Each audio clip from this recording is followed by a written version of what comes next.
J'espère que vous allez bien, j'espère que vous vous portez bien. Hier, le 29 mai 2025, l'APS, l'agence de presse étatique et gouvernementale algérienne, dans sa réponse aux révélations de l'Express, et ces révélations qui ont été étayées plus tard par des détails supplémentaires par nous-mêmes, par d'autres médias ou par d'autres activistes et journalistes basés en France, ont fortement dérangé donc les autorités algériennes, incitant ainsi ou instrumentalisant ainsi l'APS à délivrer une réponse que nous avons analysée tout à l'heure avec vous, qui est totalement maladroite et malhabile, parce que l'APS juge la manière, les fuites elle parle de fuites dans l'Express qui relèvent d'un procédé malhabile, mais en réalité l'APS elle-même, elle a été maladroite, et même elle a été dans le mensonge. C'est quoi le mensonge? Le mensonge selon lequel les autorités algériennes ont adressé plus de 51 commissions rogatoires aux autorités judiciaires françaises pour collaborer dans la lutte contre la corruption et dans la récupération de l'argent volé en Algérie et investi en France, et pour l'arrestation et la traque des personnes établies en France mais qui ont été impliquées dans des affaires et des faits de corruption sur lesquels enquête la justice algérienne. L'APS, elle a dit que l'Algérie a sollicité l'extradition d'individus convaincus de vol, de dilapidation et de détournement de fonds publics, ainsi que de corruption, sans obtenir de satisfaction. 51 commissions rogatoires, sans obtenir une seule réponse, selon l'APS et les autorités algériennes. Ce qui est non seulement faux, mais aussi mensonger. Et je vais vous donner deux cas très précis. Sur les 51, on pourrait faire sur chaque demande algérienne une émission à part. D'abord, qu'est-ce que c'est qu'une commission rogatoire? Une commission rogatoire, pour être très bref et très simple, une commission rogatoire, c'est lorsqu'une des juges délègue une mission à l'étranger pour demander à un État étranger de collaborer et de fournir des informations et de contribuer à une enquête menée contre un individu qui a commis des crimes ou des infractions graves, mais qui est en fuite dans ce pays-là où la justice algérienne saisit ou envoie une commission rogatoire. C'est-à-dire qu'une commission rogatoire, c'est quand des juges algériens essayent d'enquête ou veulent juger ou veulent procéder à l'arrestation et à la saisie de biens de personnes, d'individus qui ont commis des crimes en Algérie, mais qui sont en fuite en France, ou qui sont établis en France, ou il est établi qu'ils sont résidents en France, ils sont devenus résidents en France. Donc, il y a ce qu'on appelle les commissions rogatoires, c'est-à-dire que les juges algériens doivent saisir leur homologue français.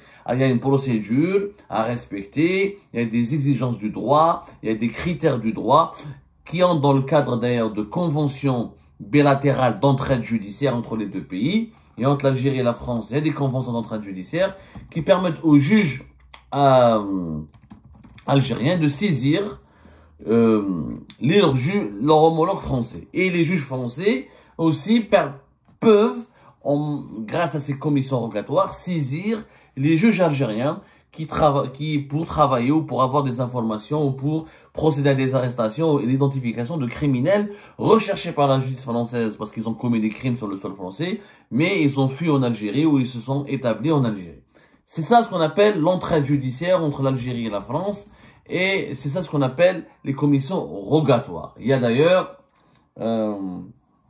la dernière convention d'entraide judiciaire entre l'Algérie et la France. Elle a été signée à Paris le 5 octobre 2016 et elle est entrée en vigueur à partir du juin 2018. Il s'agit de la convention d'entraide judiciaire en matière pénale entre le gouvernement de la République française et le gouvernement de la République algérienne. Donc, il y a des mécanismes d'entraide, il y a des possibilités pour les juges algériens comme les juges français de collaborer ensemble pour fournir des documents, transférer des infos, procéder à des arrestations de personnes, interpeller, faire des perquisitions, échanger des documents, échanger des informations et mener des enquêtes communes, puisque c'est les crimes qui ont été commis dans l'un des deux pays portent un préjudice pour l'ordre public ou les intérêts des deux pays. Voilà ce que c'est que brièvement une commission rogatoire. C'est une opération qui permet d'envoyer aux juges algériens, d'envoyer à l'étranger des dossiers judiciaires contre des individus algériens qui sont en fuite ou établis à l'étranger et que l'Algérie veut des infos sur eux, leur arrestation et des perquisitions au niveau de leur domicile ou la saisie de leurs biens. En plus, plus tard, si la culpabilité de ces personnes est déterminée et prouvée, la justice algérienne peut demander leur extradition. Il y a aussi une convention d'extradition entre les deux pays, entre l'Algérie et la France, qui a été d'ailleurs révisée, signée et adoptée en 2019. Elle a été signée en 2019 et elle est opérationnelle depuis 2021. Elle a été signée à Alger le 27 janvier 2019. Ça, c'est la convention d'extradition. Est-ce que la France a été saisie par des demandes de la justice algérienne et la justice française n'a pas répondu? Complètement faux, je vous donne deux cas. Premier cas, on va s'intéresser au cas du fils du général Mohamed Lamine Boustela. Mohamed Lamine Boustela, c'est le fils du général de corps d'armée Ahmed Boustela, qui était l'ancien patron de la gendarmerie algérienne de 2000 à 2015 et qui est mort en 2018, si je ne me trompe pas.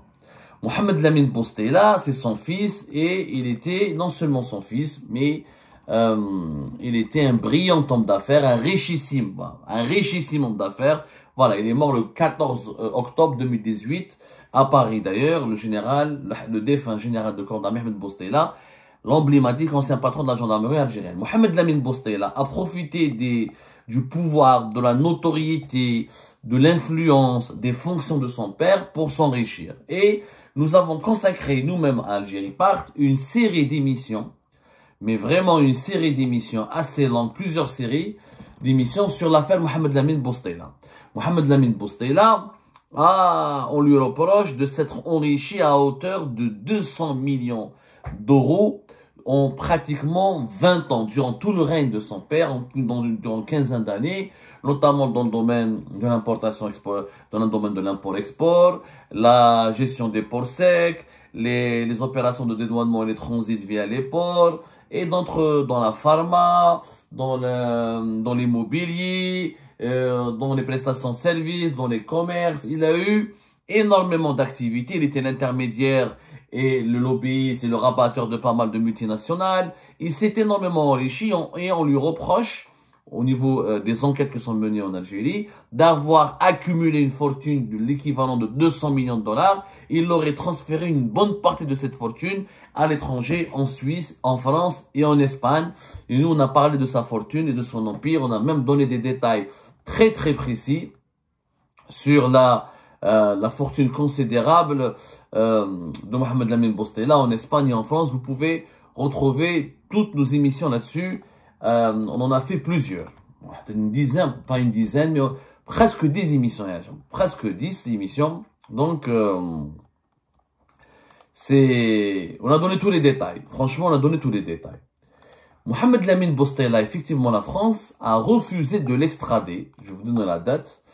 Alors, quand il a été arrêté en France, il a été placé, il fait l'objet d'un mandat d'arrêt international lancé par l'Algérie depuis août 2019 pour corruption, détournement et dilapidation de l'argent public. Il a été placé sous contrôle judiciaire en octobre, juste après. Il a été placé sous contrôle judiciaire en octobre 2019. En août 2019, il y a eu le mandat d'arrêt international des autorités algériennes. Vers octobre 2019, il a été placé sous contrôle judiciaire. Les autorités françaises n'ont pas lésiné. Rapidement, ils ont réagi. Mais, effectivement, le 5 janvier 2022, le tribunal judiciaire de Paris a refusé d'extrader Mohamed Lamine Boustela vers l'Algérie, alors que l'Algérie le réclame pour le juger et pour l'emprisonner. Est-ce que la France a commis un tort? Est-ce que la France n'a pas répondu aux autorités algériennes dans ce dossier-là? Complètement faux. La France non seulement l'a répondu, puisqu'elle a pris en considération le mandat d'arrêt lancé par l'Algérie. Elle l'a placé sous contrôle judiciaire très rapidement. Elle n'a pas tardé à réagir. Ensuite, elle a commencé à le juger. Mais la France ne juge pas Mohamed Lamine Boustela pour des affaires de corruption et d'enrichissement illicite. Elle a commencé à le juger sur la base du dossier judiciaire qui lui a été communiqué par les autorités algériennes pour motiver la demande d'extradition vers l'Algérie. Mais pourquoi elle a refusé de l'extrader vers l'Algérie? Parce que À chaque fois que les juges français demandent aux juges algériens des garanties, des preuves, des démonstrations, comment on appelle ça, des arguments supplémentaires, eh ben, malheureusement, il était sous contrôle judiciaire depuis octobre 2020. Malheureusement, dans leur correspondance, les juges algériens n'ont offert aucune garantie d'un procès équitable. Aucune garantie d'un procès équitable. Il faut savoir que la France, pour extrader quelqu'un, un corrompu, d'abord, ce n'est pas à la France de le juger parce qu'il a volé en Algérie. La France doit savoir est-ce que la revendication ou la réclamation ou la demande d'extradition de l'Algérie, elle est conforme au droit international, au droit français et aux articles de la convention d'extradition qui lie les deux pays. Les juges algériens ne comprennent pas que la France est un état de droit. Quand dans un état de droit, il faut des garanties, il faut au moins 3 garanties minimalistes pour accepter de remettre à un pays comme l'Algérie un individu accusé de corruption, de n'importe quel crime. Même s'il était accusé de terrorisme, il faut qu'il y ait 3 conditions qui soient réunies. D'abord, que sa dignité, que les droits de l'homme soient respectés. De 2, qu'il ne soit pas torturé, qu'il ne soit pas violenté. 3, qu'il puisse bénéficier d'un procès équitable. Il n'y a pas eu de garantie fournie par la justice algérienne pour permettre à Mohamed Lamine Boustaila de bénéficier d'un procès équitable. Pourquoi? Parce que les juges français ont vu qu'en Algérie, que les procès sont expéditifs, sont politisés et que les poursuites pour corruption sont uniquement destinées contre ou orientées vers des personnalités qui sont déchues, qui ont occupé des fonctions au sein du régime de Bouteflika, et qu'il n'y a que de la vengeance, que Tebboune et les nouveaux dirigeants du pays veulent se venger et contre ces anciens dirigeants déchus. Ils veulent les emprisonner pour les sacrifier à l'opinion publique et pour faire croire à l'Algérie et aux Algériennes et aux Algériens que le pays est en train d'être nettoyé de la mafia politico-financière. Par contre, les autres membres de la mafia politico-financière, qui sont proches du régime Tebboune, n'ont jamais inquiété. Par exemple, le général Ghalib Belkacir, l'Algérie n'a jamais été pressée, ni très enthousiaste pour le récupérer, pratiquement, elle n'a jamais réclamé quoi que ce soit de façon constructive et directe à la justice française. Parce que Ghalib Belkacir et Tebboune, c'était un ancien ami à Tebboune, donc, mais Tebboune ne le dérange pas. Il veut pas s'en prendre à son ancien ami. Par contre, Mohamed Lamine Boustaila, son père, il est mort. Il était lié au régime de Bouteflika et au général Taufir, l'ancien régime. Donc, eux, ils veulent avoir sa peau. La justice française, elle a refusé. Est-ce que la justice française a refusé de collaborer dans l'affaire de Mohamed Lamine Boustaila? Pas du tout, il était placé sous contrôle judiciaire. Donc, le mandat d'arrêt international a été appliqué par la France. Il a été identifié, d'ailleurs, sous contrôle judiciaire. Pas de passeport, pas de déplacement à l'étranger. Il y a eu 2 ans de procédure. Janvier 2022, les juges français ont conclu que s'ils vont renvoyer ce monsieur vers l'Algérie, il ne pourra pas être jugé équitablement, il n'aura pas de procès juste, il n'aura pas de procédure juste, ce sera un procès politique et ses droits fondamentaux ne seront pas respectés. Donc, l'affaire, elle est conclue. Est-ce que la France, elle a manqué à ses devoirs, à ses obligations? Non. C'est une vérité. Mais je ne défends pas la France, je défends la vérité. Quand la PS dit qu'il n'y a eu jamais de réponse aux commissions rogatoires envoyées par la justice algérienne à la justice française, c'est du mensonge. C'est faux. C'est malhonnête, c'est faux. Les juges français répondent, c'est aux juges algériens qui ne font pas bien leur travail, qui ne donnent pas les preuves, qui ne donnent pas les arguments et qui n'appliquent pas, et qui n'offrent pas de garantie de procédure juste, équitable, permettant de protéger la présomption d'innocence et de protéger les droits de ces coupables ou de ces présumés coupables s'ils seront condamnés. C'est ça la vérité. La justice algérienne, elle envoie des dossiers à la justice française, des dossiers bâclés, incomplets et souvent ridicules. Deuxième affaire, qui illustre parfaitement le manque de sérieux, l'amateurisme et les dérives politiques de la justice algérienne. L'affaire Bouchouel.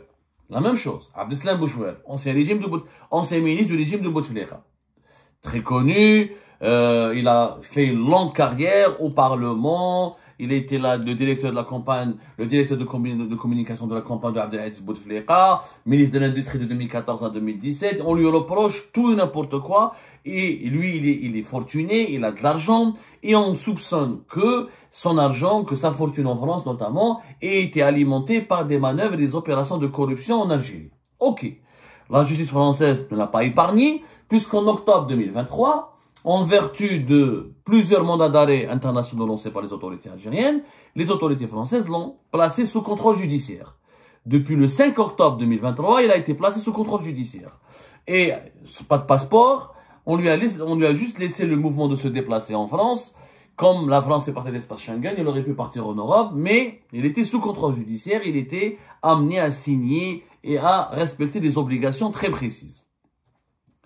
La France a ouvert une enquête. Elle a demandé, elle a 6 demandes d'extradition de la part de l'Algérie. Les juges français de 2023 jusqu'à mars 2024. Jusqu'au 19 mars 2025. Excusez-moi, jusqu'à mars 2025. Et là, récemment. C'est le 19 mars 2025 où la justice française a refusé d'extrader Abdeslam Bouchouel. Après, calculé pratiquement 2 ans de procédure. Et Bouchouel avait été identifié, il habitait dans les Alpes-Maritimes. Donc la procédure était entre les mains de la cour d'appel, d'une chambre spécialisée de la cour d'appel d'Aix-en-Provence. Et pendant 2 ans, la même chose, la justice algérienne n'a jamais répondu de façon convaincante, n'a jamais été à la hauteur des attentes et des enjeux, et elle n'a jamais offert des garanties à la justice française. Abdeslam Bouchouel est accusé de corruption. On dit qu'il a acheté des biens à l'étranger, avec l'argent détourné en Algérie. Et on dit qu'il a transféré, il a trafiqué, il a caché sa fortune dans des paradis fiscaux parce qu'il les a volés, parce qu'il a volé de l'argent et des fonds, et parce qu'il a volé des fonds publics en Algérie. Bouchouel, dans son dossier judiciaire sur lequel je travaille, Algérie Parle. Je l'ai vu de mes propres yeux. Je suis en train d'ausculter, d'expertiser ce dossier judiciaire parce qu'on prépare une belle enquête sur l'affaire Bouchouel. Est-ce que la France l'a protégé réellement ou est-ce qu'elle l'a épargné? Bouchouel, il a donné tous les justificatifs. Ses appartements à Paris, à côté de Saint-Michel, à côté de Notre-Dame de Paris, il a fourni les déclarations de patrimoine quand il était ministre en Algérie. Il avait informé le gouvernement algérien, dès qu'il était ministre, qu'il était propriétaire à Paris en France. Il est installé en France depuis les années 70. Il était milliardaire avant de faire de la politique. Bouchouel, il était milliardaire. Bouchouel, il était ce que les autorités algériennes n'ont pas dit aux autorités françaises. Et c'est ce que les autorités françaises ont découvert à travers les avocats de Bouchouel. C'est que Bouchouel s'est enrichi avant de faire de la politique. C'est pas la même chose. C'est pas comme Ammar Saïdani qui s'est enrichi après ou pendant qu'il était en train de faire de la politique. Bouchouel était homme d'affaires, il était dans le patronat, il était industriel. Durant les années 90, c'est lui qui fournissait la purée à toutes les casernes de l'armée nationale et populaire. De la purée et de la pomme de terre et un certain nombre de denrées alimentaires. Donc il s'est enrichi durant cette période. Quand il a commencé à faire de la politique, il était déjà riche. Donc quand l'Algérie dit qu'il a détourné de fonds publics, il faut donner des preuves. Le juge français, il n'est ni du côté de Bouchouel, ni du côté de l'Algérie. Quand on l'accuse, tel ou un tel, d'être corrompu, d'être un voleur, il faut donner les preuves. Quelles sont les preuves qui ont été données par l'Algérie? Que dalle, zéro, dossier vide, juste des déclarations, des soupçons, des témoignages, d'anciens biens de Bouchouel en Algérie, que Bouchouel a justifié. Parce qu'il a dit, il était homme d'affaires, il a continué à préserver son entreprise, pendant qu'il faisait de la politique, son entreprise continue à rouler, continue à fonctionner, il a acheté des biens en France bien avant tout le monde, il a revendu ses biens à Paris pour aller acheter ailleurs, pour s'installer ailleurs. Donc, toutes les activités qu'il avait menées, il les a documentées, il a ramené les preuves, il a ramené les documents. Son compte en Suisse, il a expliqué pourquoi il a fait un compte en Suisse quand il était résident en France. Il n'a pas alimenté, il n'a pas ouvert son compte en Suisse quand il était résident en Algérie. Donc, il avait de vieilles affaires durant les années 90 et avant même durant les années 80, il a commencé à travailler, à gagner sa vie en France et en Algérie et il s'est enrichi de cette manière. Il a tout documenté, il a tout démontré. La justice algérienne n'a pas répondu. La justice française, quand elle a des preuves que ce n'est pas de la corruption, que ça ne vient pas de fonds publics, et que la justice algérienne n'envoie pas d'arguments, ne voit pas de contre-preuves, elle n'envoie pas des indications ou d'autres... C'est ça la vérité. La justice française, elle fonctionne avec les preuves. Mais chez le qal ou le qoul. Ah, Abdou Sammar da 500 000 euros. Ah, la Khorda 1 million d'euros. Mais dans un tribunal, il faut des preuves. Il faut des documents. Il faut des enquêtes. Or, il n'y a pas de preuves en Algérie. Il n'y a pas d'enquête.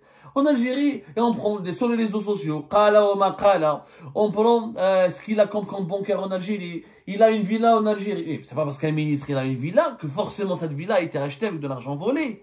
Mais non, il y a une présomption, la forte suspicion n'annule pas la présomption d'innocence. Les forts soupçons ne suffisent pas pour mettre en examen un responsable pour corruption. Il faut des preuves. Il faut démontrer qu'avec ses activités politique, il a pu détourner de l'argent. Mais s'il avait de l'argent auparavant, c'est pas la même chose.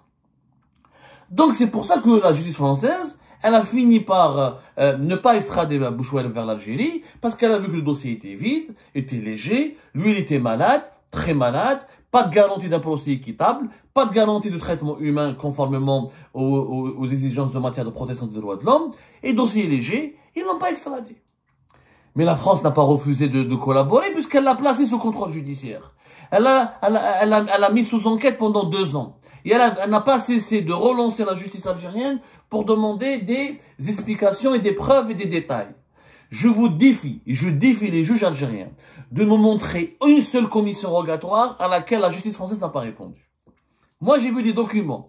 J'ai vu le général, j'ai vu des généraux, j'ai vu... Je vais utiliser que 2 cas. J'ai utilisé Bouchouer et Mohamed Amin Boustela, c'est les cas les plus éloquents. Mais il y a d'autres cas où la justice française a toujours communiqué. Elle a même envoyé avec les biens. Voilà ce que tel monsieur, il a comme compte bancaire. Sur Saïd Bey, elle a répondu. Sur Hanna Djibbar, elle a répondu. Même Hanna Djibbar, qui était sous enquête, avant d'être nommé, quand il a été mis en prison par Gaïs Saleh, en 2019 et en 2020, la justice française a fourni à la justice algérienne tout ce qu'il avait comme compte ici et tout ce qu'il avait comme argent ici.